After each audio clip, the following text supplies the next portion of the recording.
ಬಾಗೇಪಲ್ಲಿ ಪಟ್ಟಣದ ಶ್ರೀ ಕನ್ಯಕಾ ಪರಮೇಶ್ವರಿ ಕಲ್ಯಾಣ ಮಂಟಪದಲ್ಲಿ ಭಾರತೀಯ ಜನತಾ ಪಾರ್ಟಿ ಮಂಡಲದ ವತಿಯಿಂದ ಆಯೋಜಿಸಿದ್ದ ಆತ್ಮನಿರ್ಭರ ಭಾರತ ಹಾಗೂ ಗುಡಿಬಂಡೆ ಚೇಳೂರು ಬಾಗೇಪಲ್ಲಿ ತಾಲೂಕುಗಳ ಸಮಿತಿಗೆ ನೂತನ ಪದಾಧಿಕಾರಿಗಳ ಆಯ್ಕೆ ಪೂರ್ವಭಾವಿ ಸಭೆಯನ್ನು ಗಣ್ಯರ ಭಾವಚಿತ್ರಕ್ಕೆ ಪುಷ್ಪನಮನ ಸಲ್ಲಿಸುವ ಮೂಲಕ ವಿವಿಧ ಗಣ್ಯರು ಉದ್ಘಾಟಿಸಿದರು.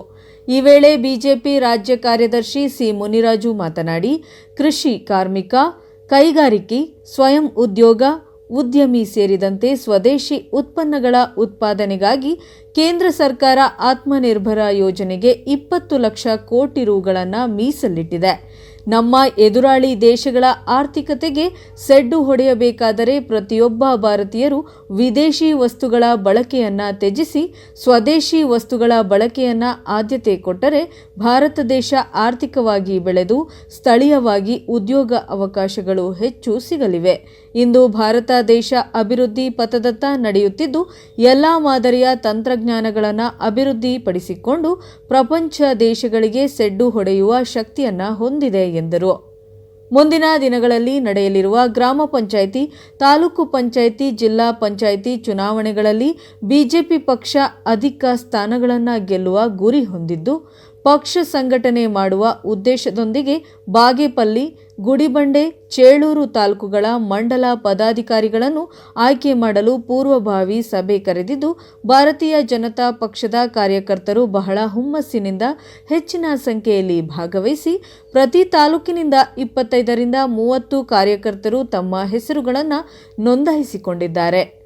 ಬಿಜೆಪಿ ಜಿಲ್ಲಾಧ್ಯಕ್ಷ ಸೀಕಲ್ ರಾಮಚಂದ್ರಗೌಡ ಹಾಗೂ ಸಂಸದರಾದ ಡಾಕ್ಟರ್ ಕೆ ಸುಧಾಕರ ಅಣ್ಣನವರ ನೇತೃತ್ವದಲ್ಲಿ ಚರ್ಚಿಸಿ ತಾಲೂಕು ಮಟ್ಟದ ಪದಾಧಿಕಾರಿಗಳನ್ನು ನೇಮಕ ಮಾಡಿ ಪಕ್ಷ ಸಂಘಟನೆ ಕಟ್ಟುವ ಜವಾಬ್ದಾರಿಯನ್ನು ನೀಡಲಿದ್ದೇವೆ ಎಂದರು.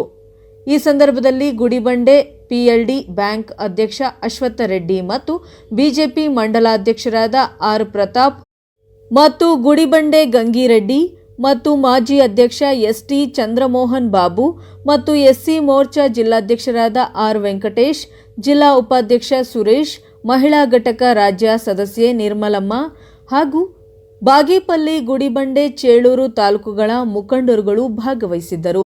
ವರದಿ ರವೀಂದ್ರ, ಪ್ರಜಾಪವರ್ ಟಿವಿ, ಬಾಗೇಪಲ್ಲಿ.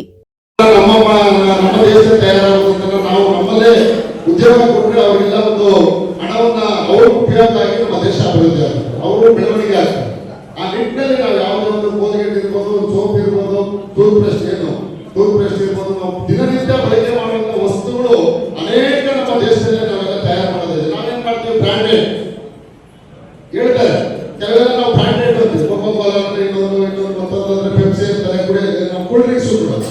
ಆದ್ರೆ ಹೇಳೋದು ಆರೋಗ್ಯಕರವಾದ ಬಿಂದು ಜ್ಯೂಸ್ ಕೂಡ ಇದೆ, ನಮ್ಮಲ್ಲಿ ಮ್ಯಾಂಗೋ ಜ್ಯೂಸ್ ಕೂಡ ಮಾಡ್ತಾರೆ. ಕರೆಕ್ಟ್ ಇಲ್ವಾ? ಉದಾಹರಣೆಗೆ ಹೇಳಿ, ಇಂಥ ಅನೇಕ ನಮ್ಮ ದೇಶದಲ್ಲಿ ತಯಾರಾಗುವಂತಹ ಒಂದು ವಸ್ತುಗಳು ಅನೇಕ ಇದ್ದಾವೆ. ಅದನ್ನೆಲ್ಲ ಕೂಡ ಸಂಪೂರ್ಣವಾಗಿ ತಾವೆಲ್ಲ ಕೂಡ ಮಾಡಬೇಕು. ಮತ್ತೆ ಜೊತೆಯಲ್ಲಿ ಏನ್ ಸನ್ಮಾನ್ಯ ಪ್ರಧಾನಮಂತ್ರಿಗಳಾದ ನರೇಂದ್ರ ಮೋದಿ ಅವರು ಯಾವ ರೀತಿ ನಮ್ಮ ದೇಶವನ್ನ ಮುನ್ನಡೆಸಬೇಕು, ಸಾರ್ವಜನಿಕರಿಗೆ, ಜನರಿಗೆ ಯಾವ ರೀತಿ ತಲುಪಿಸಬೇಕು ಅನ್ನೋದನ್ನ ಧ್ಯೇಯ ಇಟ್ಕೊಂಡು ಈಗಾಗಲೇ ಅವರ ಒಂದು ಹುಟ್ಟುಹಬ್ಬ ಸಾರ್ವಜನಿಕರ ಮಧ್ಯದಲ್ಲಿ ಸಾರ್ವಜನಿಕರ ಸೇವೆಗಾಗಿ ಮಾಡಬೇಕು ಅಂತ 75ನೇ ವರ್ಷದ ಹುಟ್ಟುಹಬ್ಬ ಕೂಡ ಆಚರಣೆ ಮಾಡಿಕೊಂಡು ಯಾವುದೋ ಒಂದು ಅದ್ದೂರಿ ಮಾಡ್ಕೊಂಡಿಲ್ಲ. ಅವರು ಜನರ ಮಧ್ಯೆ ಕೆಲಸ ಮಾಡಿ, ರಕ್ತದಾನ ಮಾಡಿ, ಹೆಲ್ತ್ ಕ್ಯಾಂಪ್ ಅನ್ನ ಮಾಡಿ, ಗಿಡಗಳನ್ನು ನೆಟ್ಟಿ, ಬಡವರು ಸಹಾಯ ಮಾಡಿ, ಸ್ಕಾಲರ್ಶಿಪ್ ಅನ್ನು ಕೊಡಿ, ಅನೇಕ ನಮ್ಮ ಕೈಯಾದ್ರೆ ನಾವು ಮಾಡಬೇಕು ಅಂತ ಪ್ರತಿ ಮಂಡಲದಲ್ಲೂ ಪ್ರತಿ ಬೂತ್ನಲ್ಲೂ ಆಗಬೇಕು ಅನ್ನೋದನ್ನ ಧ್ಯೇಯ ಇಟ್ಕೊಂಡು ನರೇಂದ್ರ ಮೋದಿ ಅವರು ನಮ್ಗೆಲ್ಲರೂ ಒಂದು ದೇಶಕ್ಕೆ ಒಂದು ಸೂಚನೆಯನ್ನ ಕೊಟ್ಟರು. ಅದೆಲ್ಲ ನಮ್ಮ ಭಾರತೀಯ ಜನತಾ ಪಕ್ಷದ ಎಲ್ಲ ನಾಯಕರುಗಳು ಮತ್ತು ಕಾರ್ಯಕರ್ತರು ಜಾಗೃತಿ ಮಾಡ್ತಾ ಇದ್ರೆ ಮುಂದೆ ಕೂಡ ಮಾಡಬೇಕಾಗುತ್ತೆ. ವಿಶೇಷವಾಗಿ ಇವತ್ತು ಆತ್ಮನಿರ್ಭರ ಭಾರತದ ಸಂಪೂರ್ಣ ಅವಧಿಯನ್ನು ನಮ್ಮ ಪೊಲೀಸ್ ಸ್ವಾಮಿ ಹೇಳಿದರೆ ಅದರ ಪ್ರಕಾರ ಈಗ ಅನೇಕ ಕಾರ್ಯಕ್ರಮಗಳನ್ನ ಬಾಗೇಪಲ್ಲಿ ಇರ್ಬೋದು, ಗುಡಿಬಂಡೆ ಇರ್ಬೋದು, ಚೇಳೂರು ಮಾಡಬೇಕಾಗಿದೆ. ನಾವೆಲ್ಲ ಸೇವೆ ಮಾಡೋಣ ಅಂತ ಹೇಳ್ತಾ ಪಕ್ಷದ ಬಾಗೇಪಲ್ಲಿ ವಿಧಾನಸಭಾ ಕ್ಷೇತ್ರದಲ್ಲಿ ವಿಶೇಷವಾಗಿ ಬಾಗೇಪಲ್ಲಿ ಇರ್ಬೋದು, ಗುಡಿಬಂಡೆ ಇರ್ಬೋದು, ಚೇಳೂರು 3 ತಾಲೂಕುಗಳಿಂದ ನಮ್ಮೆಲ್ಲ ಪದಾಧಿಕಾರಿಗಳು ಒಂದು ಆಯ್ಕೆಯನ್ನು ಮಾಡಲಿಕ್ಕೆ ಒಂದು ಪೂರ್ವಭಾವಿ ಸಭೆಯನ್ನು ಮಾಡಿದ್ದೇವೆ.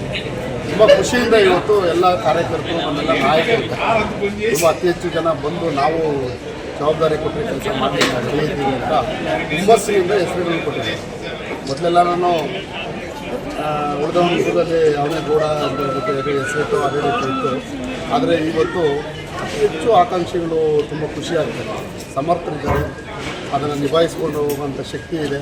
ಅದನ್ನು ಅಭಿವೃದ್ಧಿಗೆ ಕೆಲಸ ಮಾಡಬೇಕು ಮತ್ತು ಅದು ರಾಜ್ಯದ ಗಮನಕ್ಕೆ ತಂದು ಜಿಲ್ಲಾ ಗಮನದಲ್ಲಿ ನಮ್ಮ ಸಂಸದರು ಅವೆಲ್ಲ ಕೂತ್ಕೊಂಡು ಅದನ್ನು ಚರ್ಚೆ ಮಾಡಬೇಕು ಅಂತ ಚರ್ಚೆ ಮಾಡಿ ತೀರ್ಮಾನ ತಗೊಂಡು ಒಂದು ಆಯ್ಕೆಯನ್ನು ಪ್ರಕ್ರಿಯೆಯನ್ನು ಮಾಡೋಕ್ಕೆ ನಾವೆಲ್ಲ ಕೂಡ ತಯಾರಿ ಮಾಡ್ತಿದ್ದೀವಿ. ತುಂಬ ಖುಷಿ ಆಗ್ತಾಯಿದೆ. ಆಮೇಲೆ ಇವತ್ತು ಭಾರತೀಯ ಜನತಾ ಪಕ್ಷ ದೇಶದಲ್ಲಿ ಪ್ರಧಾನಮಂತ್ರಿಗಳು ನರೇಂದ್ರ ಮೋದಿ ಅವರು ಇವತ್ತು ಸತತವಾಗಿ ಮುಖ್ಯಮಂತ್ರಿ ಆಗಿದ್ದಾರೆ ಅಂದರೆ ಇವತ್ತು ಬೂತ್ ಮಟ್ಟದಿಂದ ಸಂಘಟನೆ ಮಾಡೋದಕ್ಕೋಸ್ಕರ ಆಗಿದೆ. ಅದರಿಂದ ಬಾಗೇಪಲ್ಲಿಯಲ್ಲೂ ಕೂಡ ಬೂತ್ ಮಟ್ಟದಿಂದ ನಾವೆಲ್ಲ ಸಕ್ರಿಯವಾಗಿ ಸಂಘಟನೆ ಮಾಡಬೇಕು, ಪ್ರತಿ ಪಂಚಾಯತಿ ಮಟ್ಟದಲ್ಲೂ ಕೆಲಸ ಮಾಡಬೇಕು. ಮತ್ತು ಜೊತೆಯಲ್ಲಿ ಬರ್ತಕ್ಕಂಥ ಚುನಾವಣೆ ಜಿಲ್ಲಾ ಪಂಚಾಯತಿ ಇರ್ಬೋದು, ತಾಲೂಕು ಪಂಚಾಯತಿ ಇರ್ಬೋದು, ಗ್ರಾಮ ಪಂಚಾಯತಿ ಇರ್ಬೋದು, ಮತ್ತು ಪುರಸಭೆ ಪಟ್ಟಣ ಪಂಚಾಯತಿ ಇರ್ಬೋದು, ಎಲ್ಲ ಗೆಲ್ಲಲಿಕ್ಕೆ ಒಂದು ಶಕ್ತಿ ಆಗಬೇಕು, ಬೂತಲ್ಲಿ ಕಾರ್ಯಕ್ರಮ ಗಟ್ಟಿ ಆಗಬೇಕು ಅನ್ನೋ ಧ್ಯೇಯವನ್ನು ಇಟ್ಕೊಂಡು ಈ ಕಾರ್ಯಕ್ರಮ ಜೊತೆಯಲ್ಲಿ ನಮ್ಮ ದೇಶದ ಪ್ರಧಾನಮಂತ್ರಿಗಳು ಏನು ಆತ್ಮನಿರ್ಭರ ಭಾರತವನ್ನು ನಾವು ಸ್ವದೇಶಿ ವಸ್ತುಗಳನ್ನು ಏನು ಪ್ರತಿಯೊಬ್ಬರು ನಾವೆಲ್ಲ ಬಳಕೆ ಮಾಡಬೇಕು, ನಮ್ಮ ದೇಶದಲ್ಲಿ ಆರ್ಥಿಕತೆ ನಾವೆಲ್ಲ ಹೆಚ್ಚು ಮಾಡಬೇಕು, ಏನು ತಯಾರಿಕೆ ಆಗೋದನ್ನು ನಾವೆಲ್ಲ ಕೂಡ ಅದನ್ನೇ ಬಳಕೆ ಮಾಡಬೇಕು ಅಂತ ಒಂದು ಧ್ಯೇಯವನ್ನು ಇಟ್ಕೊಂಡು ಮಾಡಿದ್ದಾರೆ. ಅದನ್ನು ಕೂಡ ಬಾಗೇಪಲ್ಲಿಯಲ್ಲಿ ಇವತ್ತು ನಮ್ಮೆಲ್ಲ ಕಾರ್ಯಕರ್ತರು ಅದನ್ನು ಪ್ರತಿಜ್ಞೆ ಮಾಡಿ ನಾವು ಕೂಡ ಸ್ವದೇಶಿ ವಸ್ತುಗಳನ್ನ ನಾವು ಬಳಸ್ತೀವಿ. ಟೂತ್ ಪೇಸ್ಟ್ ಇರ್ಬೋದು, ಸೋಪ್ ಇರ್ಬೋದು, ಏನೇ ಆದರೂ ಎಲ್ಲ ವಸ್ತುಗಳನ್ನು ನಾವೆಲ್ಲ ಕೂಡ ಇವತ್ತು ಬಟ್ಟೆ ಇರ್ಬೋದು ಪ್ರತಿಯೊಂದು ಕೂಡ ನಾವು ಸ್ವದೇಶಿನ ಬಳಸ್ತೀವಿ ಅಂತ ಎಲ್ಲರೂ ಕೂಡ ತುಂಬ ಹುಮ್ಮಸ್ಸಿನಿಂದ ಒಂದು ಹೊಸ ಹುರುಪು ಇವತ್ತು ನಮ್ಮ ರಾಜ್ಯದ ಅಧ್ಯಕ್ಷರಾದಂಥ ವಿಜೇಂದ್ರ ಅವರ ನೇತೃತ್ವದಲ್ಲಿ ಎಲ್ಲ ಜಿಲ್ಲೆಗಳಲ್ಲೂ ಅಧ್ಯಕ್ಷರಾಗಿದೆ. ನಮ್ಮ ಜಿಲ್ಲೆಗೂ ಕೂಡ ನೇಮಕ ಆಗಿದೆ. ಎಲ್ಲರೂ ಜೊತೆಗೂಡಿ ಇವತ್ತು ನಮ್ಮ ಸಂಸದರು ಸುಧಾಕರನ್ನು ಸೇರಿ ನಾವೆಲ್ಲ ಪಕ್ಷವನ್ನು ಕಟ್ಟಲಿಕ್ಕೆ ನಾವು ಆದ್ಯತೆಯನ್ನು ನೀಡಬೇಕು ಅಂತ ಬೂತ್ ಮಟ್ಟದಲ್ಲಿ ಕೆಲಸ ಮಾಡಬೇಕು ಅಂತ ಇವತ್ತು ಕರೆಯನ್ನು ಕೊಟ್ಟಿದ್ವಿ. ನಮ್ಮೆಲ್ಲ ಕಾರ್ಯಕರ್ತರು ಹುಮ್ಮಸ್ಸಿನಿಂದ ಇವತ್ತು ಆಕಾಂಕ್ಷಿಗಳ ಹೆಸರುಗಳನ್ನು ಕೊಟ್ಟು ಯಾಕಂದರೆ ಆ ಪಟ್ಟಿಯನ್ನು ಇವತ್ತು ಎಲ್ಲ ಪರಿಶೀಲನೆ ಮಾಡಿ ಅದನ್ನು ಆಯ್ಕೆ ಮಾಡಿ ಮುಂದಿನ ದಿನಗಳಲ್ಲಿ ಸಂಘಟನೆಗೆ ನಾವೆಲ್ಲ ಒತ್ತು ಕೊಡಲಿಕ್ಕೆ ನಾವೆಲ್ಲ ಅತಿ ಹೆಚ್ಚು ಪ್ರಾಮಾಣಿಕ ಕೆಲಸ ಮಾಡ್ತೀವಿ ಅಂತ ಇವತ್ತು ಸೂಚನೆ ಮಾಡಿದ್ದೀವಿ.